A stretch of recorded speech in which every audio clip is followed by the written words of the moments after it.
I don't want to put anybody on blast here, but I think we're comfortable sharing with the audience that we're children of the 80s and 90s.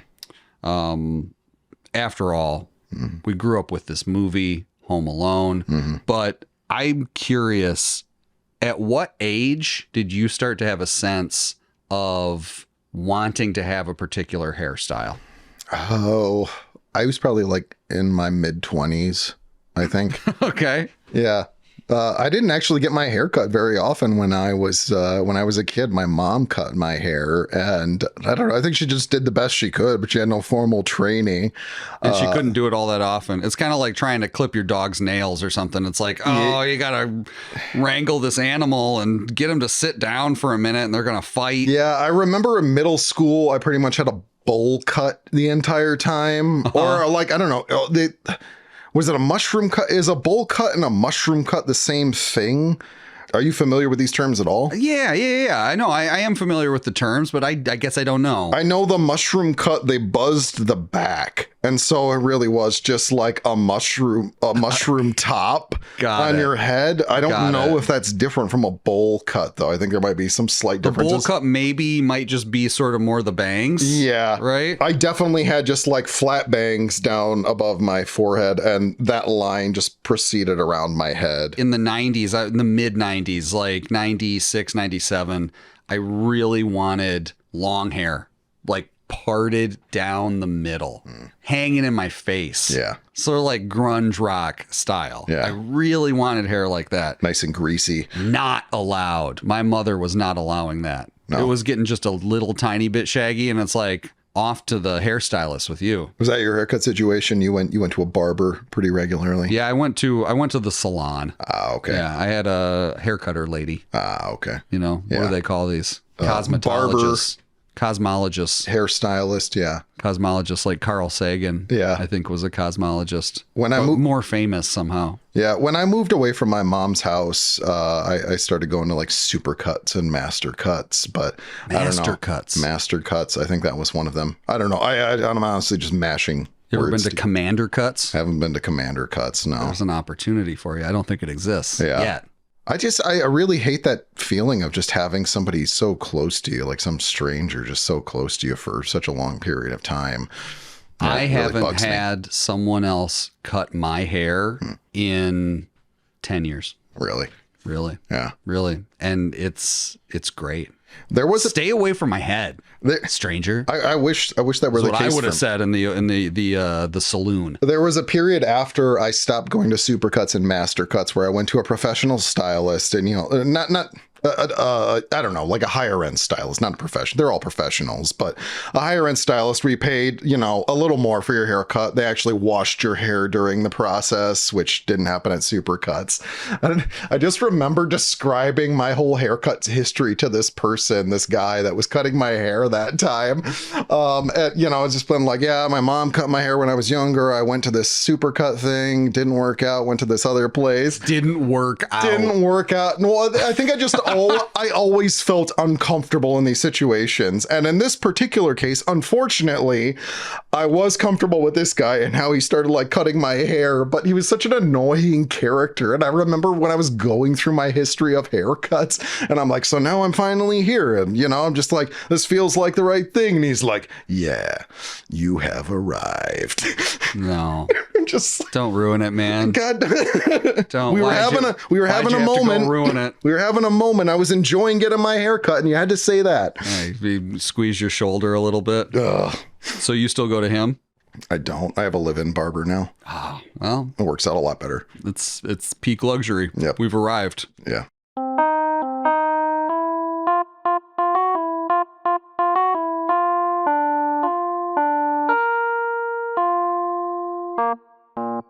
I got 3 words for you.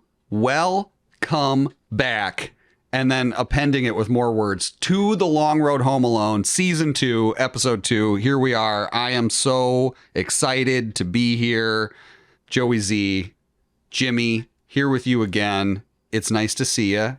I kind of missed you, and I'm kind of surprised. I'm very happy to be here. Are you? I'm happy to be here, too. And I'm happy, importantly, I am happy to be here with you. I'm happy about that as well. That's great.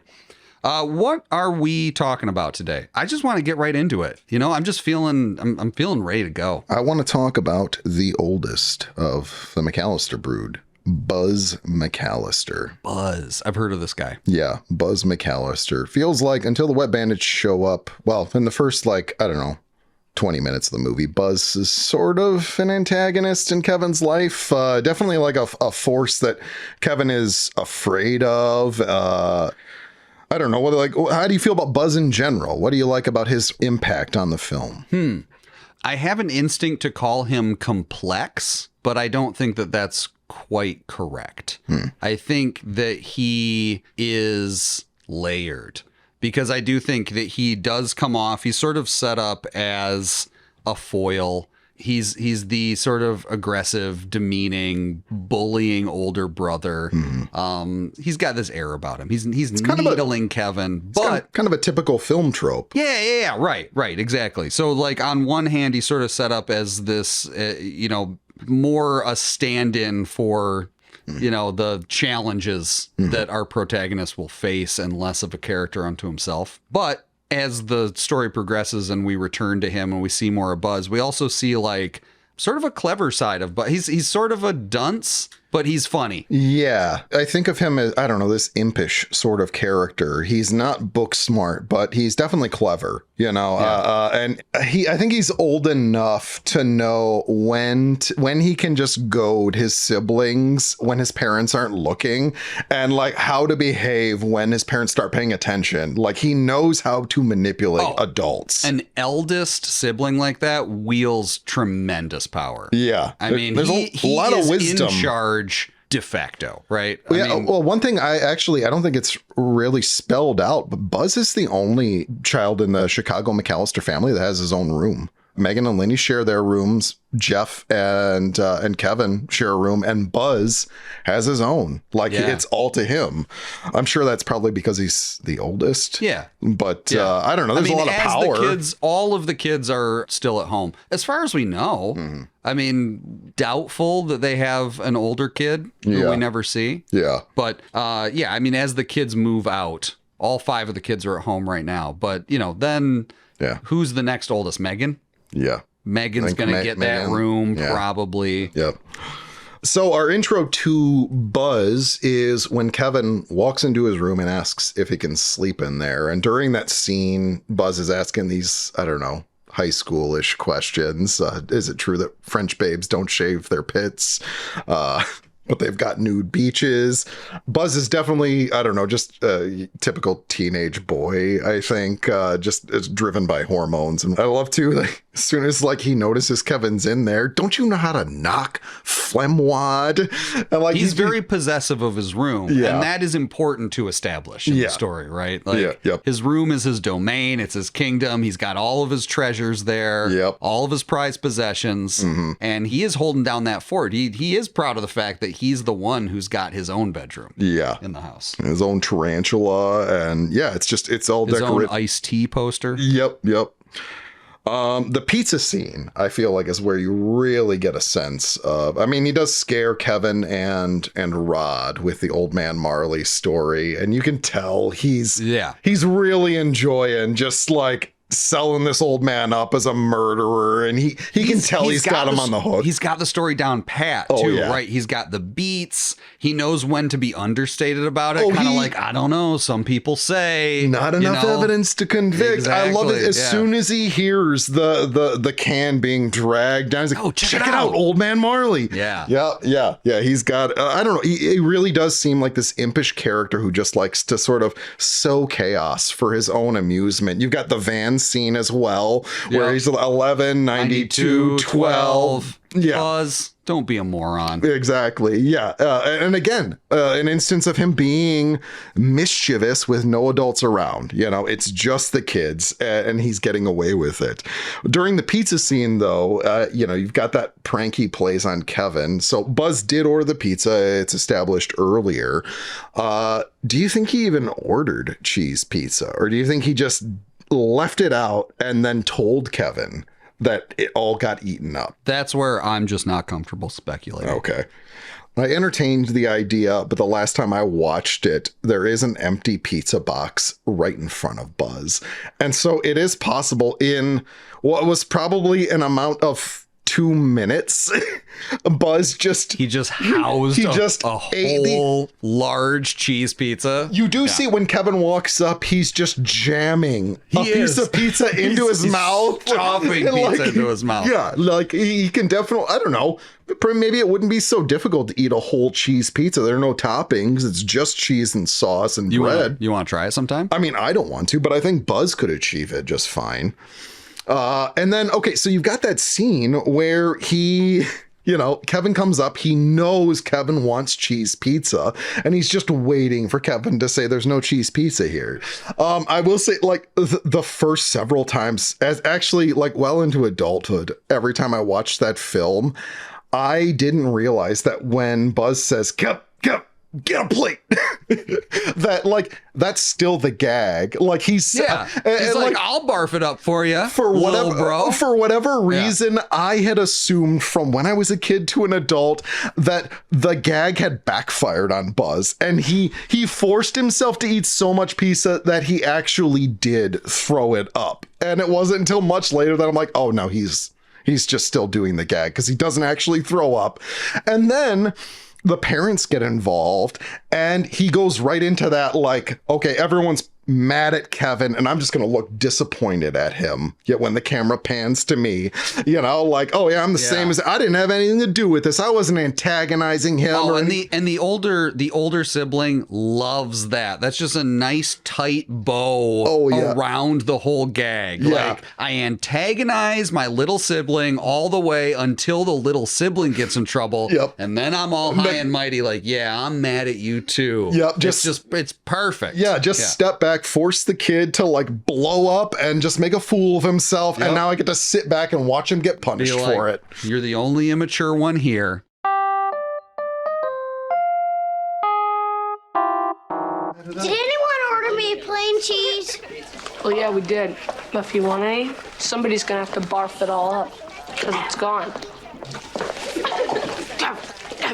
Get a plate.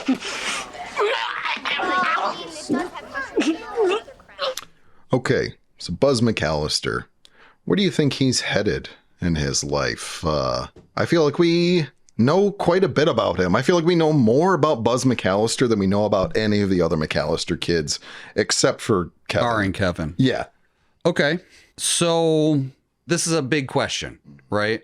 I've got this theory that sometimes in families, especially in larger families where you got 4 or 5 kids, something like that, sometimes the first one comes out like not fully baked. Yeah. Right. Like I've seen this in many families in the family dynamic, like the parents made all their mistakes on the first kid. Right. Yeah. Right. It's like they did something wrong or they didn't try. They learned from the first kid. The first kid was like the test kitchen. Right. And then the subsequent kids maybe get like better opportunities.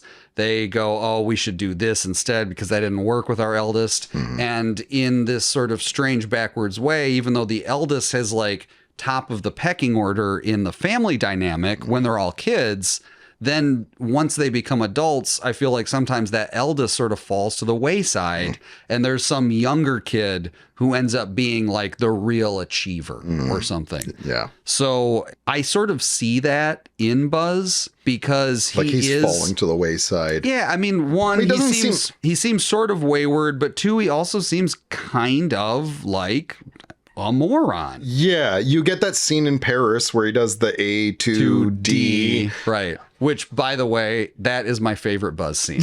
That's my favorite Buzz scene in the whole movie. And that's also the scene that I think where he shows another side of himself. He's sort of kicking back. He still doesn't care. Yeah. He's not concerned, right? He's the one who's not concerned, but he's not being... I don't think he's being as antagonistic as he was earlier in the film. He's much more passive. He's not he's not concerned with the emergency going on in his family right now because he thinks Kevin's going to be fine. And he ends up being right, you know? Like, well, and also he's not saying I don't care because I don't care about Kevin. Yeah. He's just sort of saying he could use it. It's going to be good for him. What's going to happen to him? Is somebody going to bite off his fingers? Yeah. I don't think so. I don't think so. Yeah.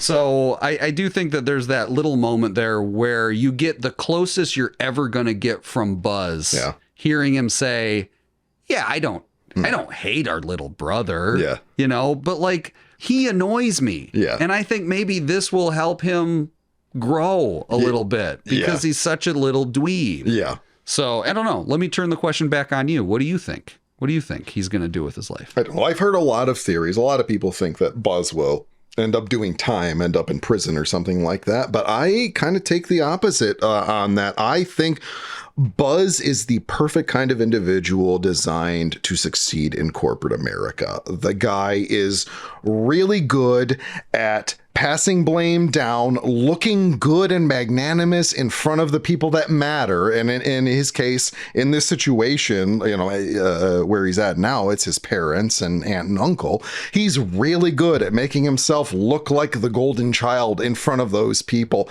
And this relationship that he has with his dad, too, when he comes down the stairs, the pizza's delivered. Come on, Dad, let's go eat. Yeah, you know, sort like of hand around the shoulder. Yeah, like I don't think many of the McCallister kids have that, like, let's go, Dad kind of relationship with Peter the same way he does. And I think he knows that that's valuable to him. And I think that's something he's been trying to cultivate over the course of his life. On top of this, he grew up in a rich neighborhood, went to a great school. I guarantee you he's going to go for a business admin degree in college, and he's going to get an internship at the Murphy's. What is it? Jack Murphy's, whatever firm. Yeah. I bet Peter's been greasing up that relationship. That he's going to be on that mercantile exchange in 5 years out of high school. Yeah. Like he won't have to work hard for it. He'll cut straight to the top of the line. And then once he gets there, he's either going to be like a sales guy or a middle manager. And he'll be out every night of the week, out on Michigan Avenue, partying his butt off. Yeah, I've got to imagine himself silly, strip clubs, not doing his job well, but he will be failing upward. Yes, I have to agree. And I had one single word written down here on my otherwise blank piece of paper, and that word was nepotism. Yes. And I do think Buzz will succeed because of nepotism. Yeah. And if Buzz grew up in the trailer park, he's not. No. Yeah. He's not. You get a DUI in the trailer park, they put you in jail. You get a DUI in Winnetka. It's not quite the same world. So yeah, I honestly, if Buzz doesn't screw it up too much for himself, and I will say, I think people in Buzz's position have the ability to screw it up a little bit and still be fine in ways that most of society doesn't. Well, and so I think Buzz will face, and he probably is reaching this age now. He's right at the cusp. He's right at the precipice because we think he's 15. Yeah, 15, right? 15, 16. He's got a Letterman jacket. He's got a lot of trophies. He's in high school, right? In sports, which is also going to lend itself to that career path. Big time. Yeah. Big time. Yeah. And it's also going to get him out of in a small town in sort of like an insular upscale community like Winnetka. That's going to earn him some favor socially. Yeah. Right. Yeah. You know, you can get in a little bit more trouble when you are lettering on, in sports in high school. Yeah. That's just the nature of things. Yeah. But I do think that he will face this fork in the road, right? Like he's at this age where it's like he could start screwing up too much. Yeah. Right. I have a question for you.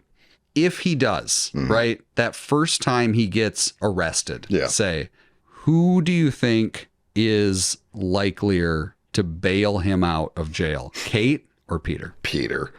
I definitely think Peter will have been in situations that Buzz has been in before, and I think he'll be a little more sympathetic. I don't know, you don't see Buzz and Kate interact all that much, apart from the fact that when Buzz is antagonizing Kevin over the pizza, Kate doesn't yell at Buzz at all. It's all about Kevin because he's the one that created the mess. Yeah. So, yeah, I think if he gets the call, it's probably going to be from Peter. I do want to say all of this, though. I honestly think most teenagers are kind of shitheads. You know, like I was a shithead when I was a teenager, and you manage to grow out of it. You become more mature. Even people who are mean in their teenage years. So like, I want to say, like, I don't think Buzz is irredeemable just because he's an asshole as a high schooler. You know, some people grow out of that, and maybe Buzz will too. And I do feel like you get moments in Home Alone where it sort of feels like maybe Buzz does have some redemptive qualities. You know, the reunion happens, and it's, you know, it's pretty cool that she didn't burn the place down. That's a big thing for Buzz to say to Kevin. Well, and I mean, meanwhile, not that it's Kevin's fault, it's Kate's fault ostensibly, right? Yeah. But like, the entire family's vacation has been completely derailed, right? Yeah. He was supposed to go and spend 2 weeks in Paris with some French babes who don't shave their pits, right? And they that got new beaches, and it was totally ruined not in the for winter, but nevertheless, right? And then he's got to come back early and all this stuff. Yeah, so he does roll in, and in his own way,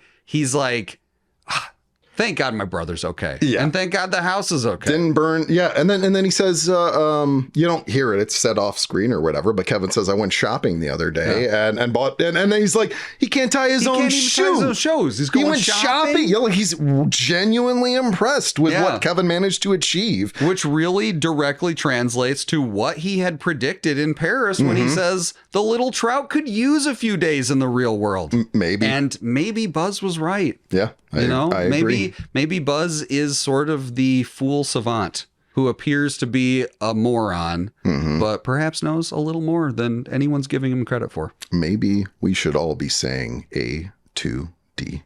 Maybe. Probably not, though. Maybe. No. Yeah, I don't know. Okay. I don't know.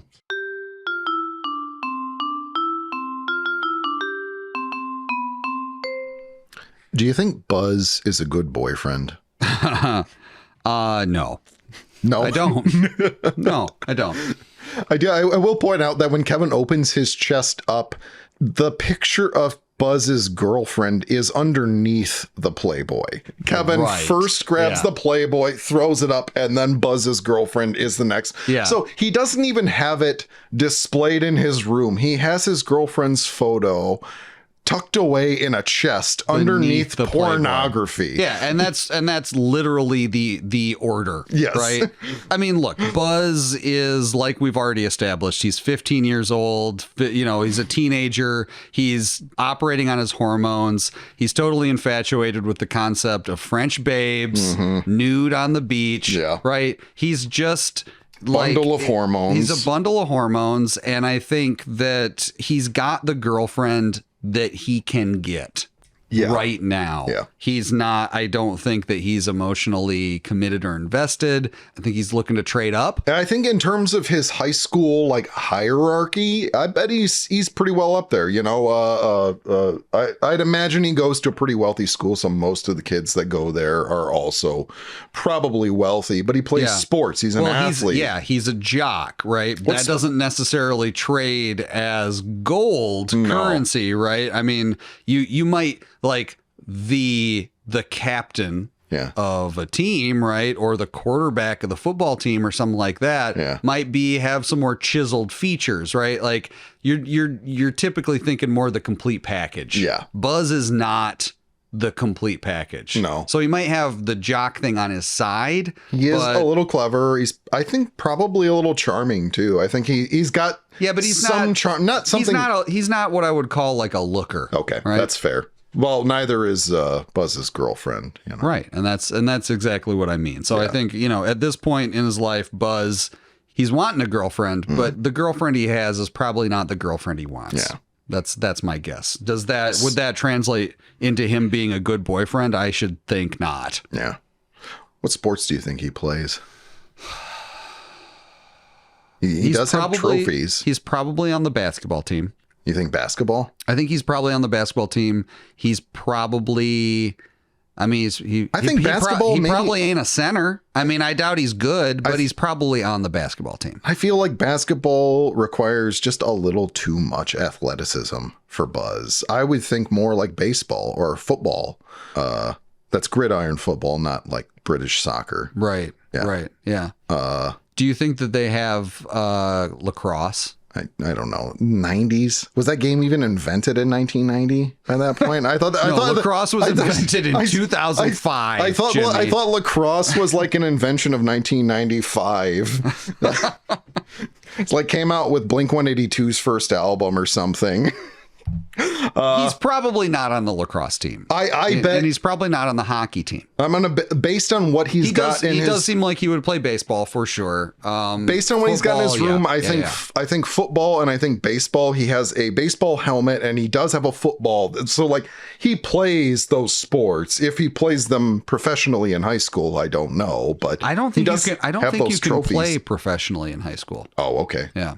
I think it's got to be just really for the love of the game. If he's in football or baseball, what positions do you think he plays in those games? Baseball, he's a first baseman. And is that because the first baseman doesn't need to run like as much? Right. Yeah. And he's probably a heavy hitter. He's probably like 3-4 in the lineup. I would think for football, probably a linebacker. Yeah. Yeah. Okay. One point of contention in Home Alone is that Buzz has a poster of Isaiah Thomas on his door, and people have like complained because Isaiah Thomas played on the Pistons, which is Detroit. He is. Maybe that's why basketball sticks in my head. I do still think he plays basketball because I think that is the sport that he likes the most. I think he's a basketball fan. Yeah. So I do think he plays on the team. I don't think he's good. Yeah. Isaiah Thomas was from Chicago, though. That's why he's on his board.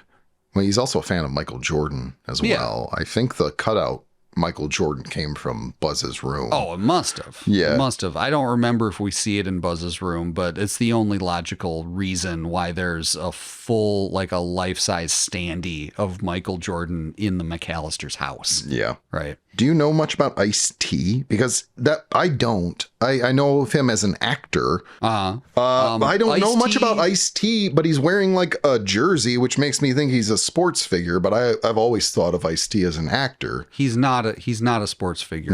No, he just wears musician, sportsman. rapper. Oh, yeah, he's a West Coast. He's a gangster rapper. Oh, okay.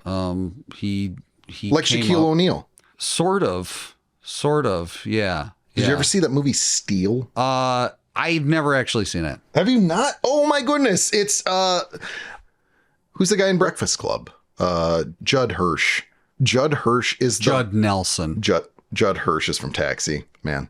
Judd Nelson plays the villain in that movie, and he's this like arms dealer. I've got to imagine it's the only villain role that Judd Nelson has played, but Shaquille O'Neal's in it, Richard Roundtree as well, and I can't remember who the actress was, but the costume is just pitiful. He's clearly he's a superhero, right? Yeah, he plays Steel, who is like a guy who was introduced to DC Comics when Superman died, and there were these like Men of Steel like that took place. It's a reference to Man of Steel. Okay. Yeah, and so he is John Henry, who was like the guy in the industrial era from the Tall Tale. Yeah, from the Tall Tale, he like he tries to beat the machine, hammering railroad spikes down or whatever. So that's who he is in this world, and he's basically just trying to bring down a weapons dealer who is played by Judd Nelson, and it's not a great film, but I've seen it way too many times. How many times have you seen it, do you think? Well over 24. Wow. Okay. Yeah. I mean, I was a kid when it came out, and you own this on home video. I had no taste at the time. I also watched Kazam a lot, which features quite a bit of Shaquille O'Neal's rapping. That's how you know that Shaquille O'Neal is primarily a musician. Yeah. I mean, I knew him. Had a bit of a basketball career. Yeah, I never really watched any like sports on TV or whatever, but I like to collect the cards for some reason. So I knew of Shaquille O'Neal because of basketball cards. I don't know how that relates to his prowess as an athlete, but speaking of cards, did you ever collect the Desert Storm Coalition for Peace cards? No. Topps released those and like during Desert Storm. Is this the playing card deck that you gave me last year? No, it's not playing cards, it's trading cards. Topps. Okay.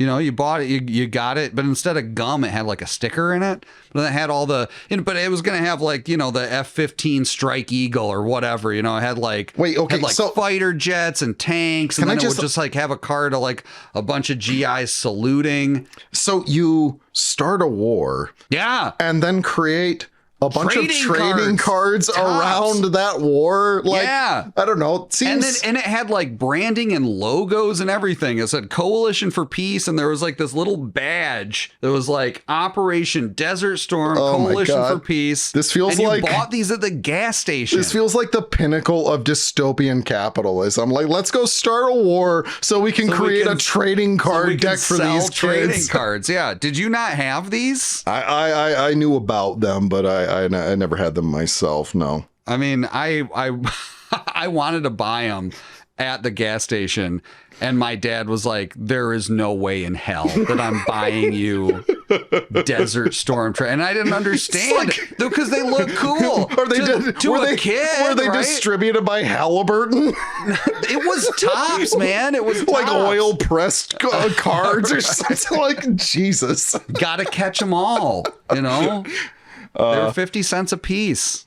50 cents for a whole pack. In addition to buying NBA trading cards, I also really love the movie Space Jam, and I learned about all the different basketball players in that one. You've got that's the movie that made Bill Murray famous, right? Oh yeah, and Wayne Knight too. This came out like 2 years after Jurassic Park, which like everyone forgot about that. But Space Jam, Wayne Knight comes in at the end and saves the day. Same with Bill Murray. Two guys who are famously athletic. Yeah, and then you've also got like what is it? Patrick Ewing, Muggsy Bogues. I think Charles Barkley's in that movie. Muggsy Bogues in particular, that dude was interesting. It's just the shortest guy that's ever played in the NBA. 5'4", I believe. What an achievement. You would be forgiven if you thought Muggsy Bogues was maybe like just 6 foot, right? And seemed super short compared to everybody else. No, he was truly a short man. Yeah. 5'4", I believe, maybe 5'6". Yeah. But like shorter than the average dude. You're not seeing most NBA stars at that height. That's you're not that's seeing sort of a prerequisite that you're like 6 foot something. Yeah.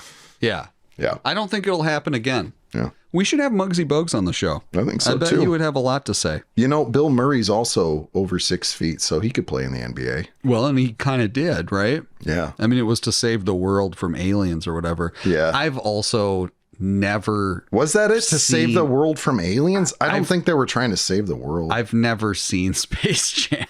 It is made in this fuzzy period where Michael Jordan decided to quit the NBA and go play baseball.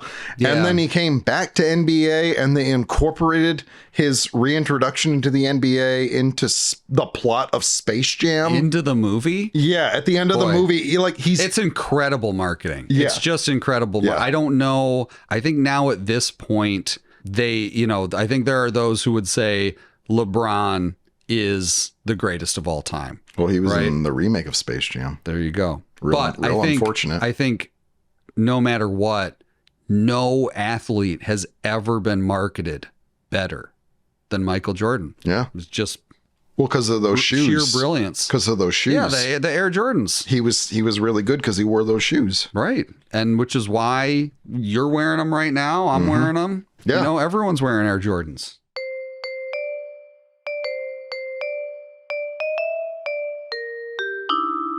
You're not at all worried that something might happen to him? No, for 3 reasons. A, I'm not that lucky. 2, we have smoke detectors. And D, we live in the most boring street in the United States of America, where nothing even remotely dangerous will ever happen. Period. I love this scene in Paris when Buzz and Megan sit down and talk to each other. And Megan is clearly distraught because Kevin's been left home alone.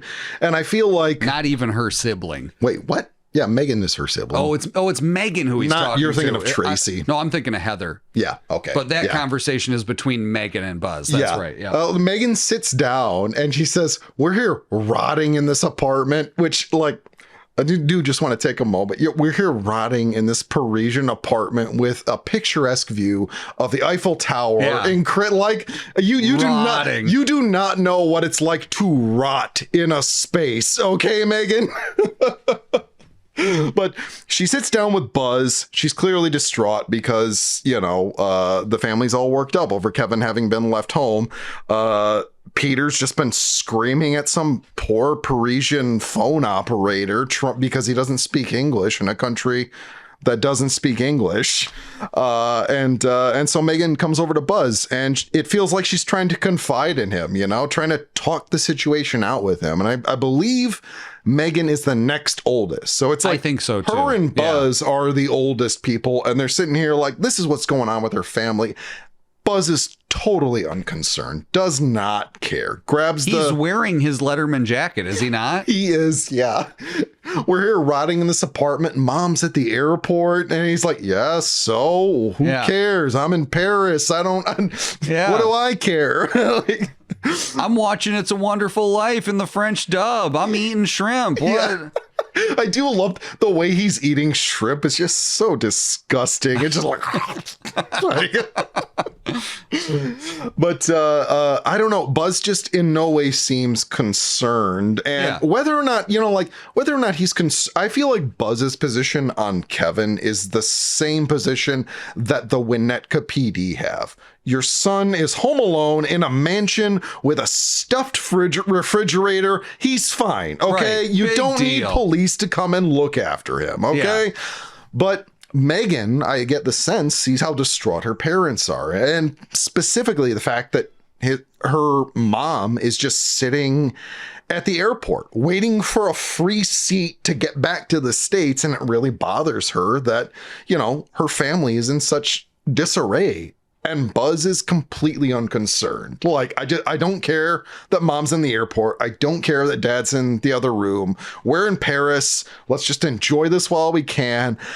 Honestly, I'm a little surprised that Buzz just didn't stay in Paris with Uncle Frank and the rest of his family when the other McCallisters came back to Chicago. Right.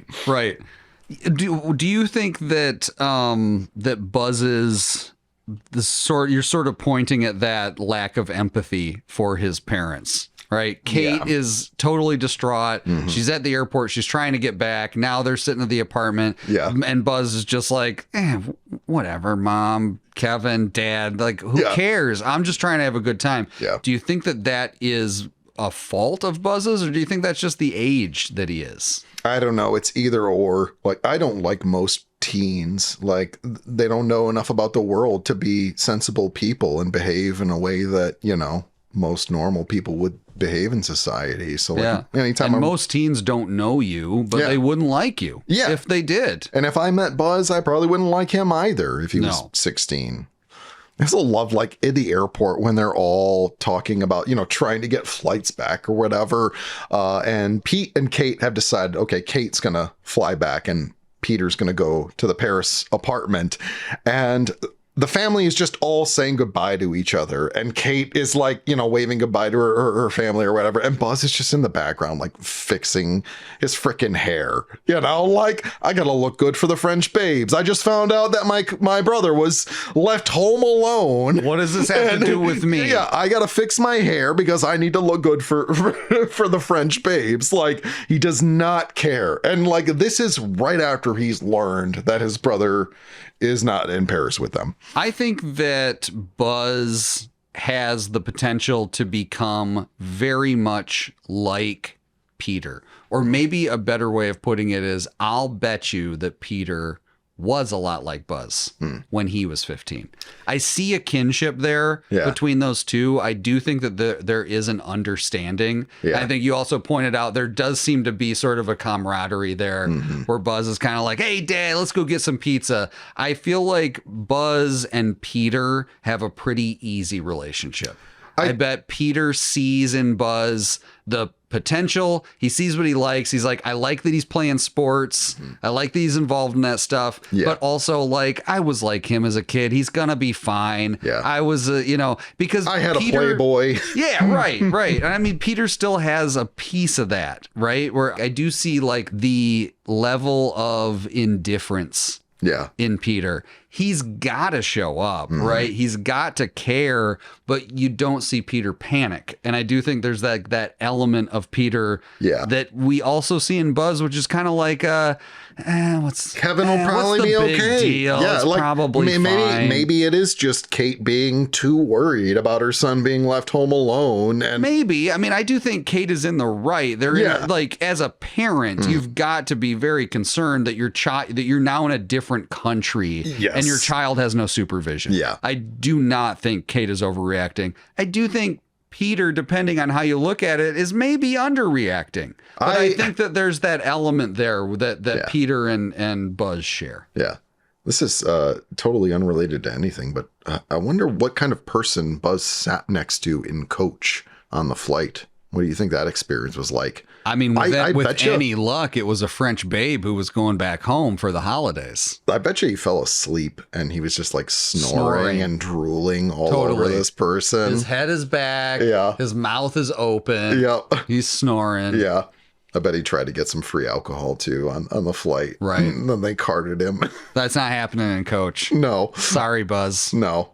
Well, I don't know. They're going to Paris. They don't really care about people drinking underage there, right? Do they even have a drinking age in Paris? Probably 16 or something, but I don't think it's like loose. Yeah. Just like, are you 16? Okay. Yeah. Yeah, fine. Yeah, you look 16. I believe you. Whatever. Yeah. What's If the you're- worst that could happen? If you're here, you must be old enough. Yeah. Right? I mean, You're just going to it's crash. not my job. You're just going to crash your motorized bicycle into, a fire hydrant or something. Yeah, go right on ahead. Yeah. Well, the buzz of it all, does Buzz get buzzed? I bet he does. Does Buzz get buzzed? You bet he does. I bet he does. Here's one other question for you. And I'll ask you another question after that. What do you think Buzz's birth name is? I don't know. I assumed he was named after Buzz Aldrin for whatever reason. I don't know why. Do you know the name of Buzz's tarantula? Spike. Close. Axel. Axel? Yeah, Guns N' Roses. I think there actually is a Guns N' Roses poster in his room or something, but the tarantula's name is Axel. According to who? Probably the novelization. Uh-huh. It's a fact, I'm sure. Chris Columbus will back this up. You're sure about that? Get him on the horn right now. Wait, Okay. wasn't there a point we were supposed to make? Producer just told us. You're right. Muggsy Bogues is 5'3", not 5'3". not 5'6". So there I was saying people overshoot, and I was trying to be accurate, and I still was over shooting. Somebody who was 5'3" played in the NBA and was a successful player. So hear that, folks. Yeah. Right? Hear that. Anyone can achieve anything. Buzz can go on and become middle management or a salesman. Well, speaking of achieving anything and Buzz Aldrin and astronauts, we really are from the era where we were told you can grow up, you can be anything, you can be an astronaut. Buzz can be an astronaut. That is fundamentally untrue. Almost no one can be an astronaut. And I don't know why they told us that. Yeah. But you can be a successful radio personality and be 5'3", I would say. Well, and if you have a rich dad, then you can be anything you want to be. Big time. And I think that's really the takeaway. I don't know why Have a rich nepotism is dad. being villainized. Right. And it spurs the economy. Right? Yeah. And we all succeed. Trickle down. Economics. That's why you work at an industrial laundromat. That's not why I do. Nepotism. Right. You think I would work there just on my own laurels? No way.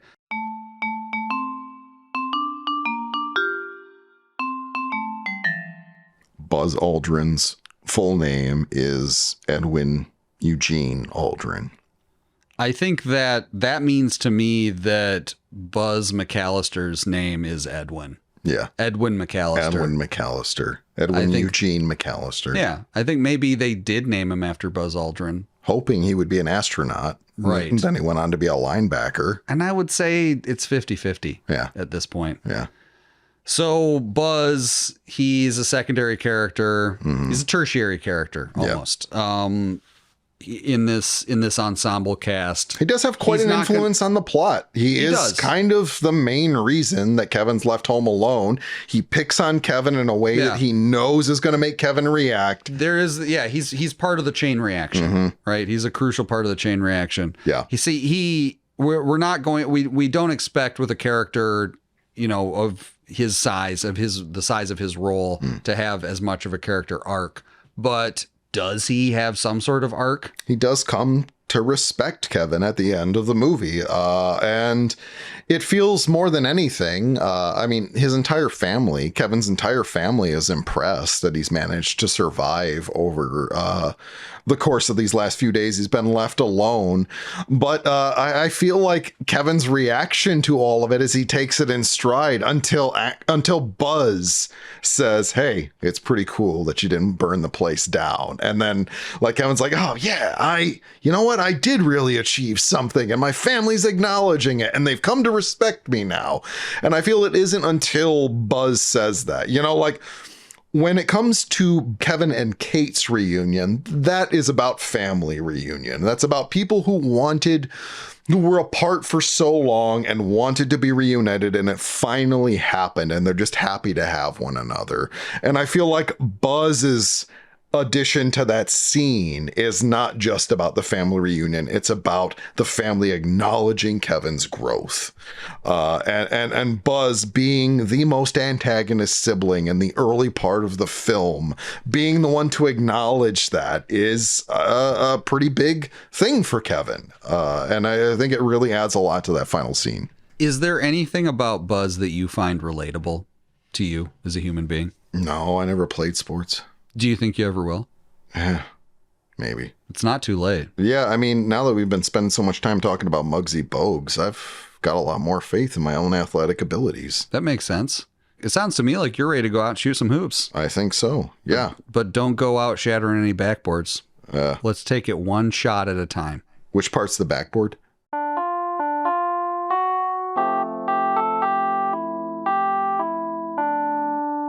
Broadcast live from our studio in Sheboygan, Wisconsin, The Long Road Home Alone is hosted by Jimmy Dantes and Joey Z, and produced by Pat Muldoon. Be sure to tune in next time, don't forget your reading glasses, and keep the change, you filthy animals.